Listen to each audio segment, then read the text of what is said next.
kursa gələn kimi əvvəl dərslərini edirsə bir addım qabağa.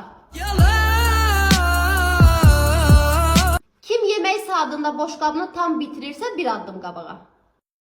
Tamam. İnandım tamam. Kim oyundan sonra oyuncaqları yığışdırırsa bir addım qabağa. Heç biri arxaya getir. Allah'ın dostum bu ne be? Ne yaşayış? Kim müəlliminin sözünü diqqətlə dinləyirsə bir addım qabağa. Yok aç oynamıram. Kim sual verməkdən çəkinmirsə bir addım qabağa. Məhəmməd, sən sual verməkdən çəkinirsən? Sən Benle az zarafat eləyim.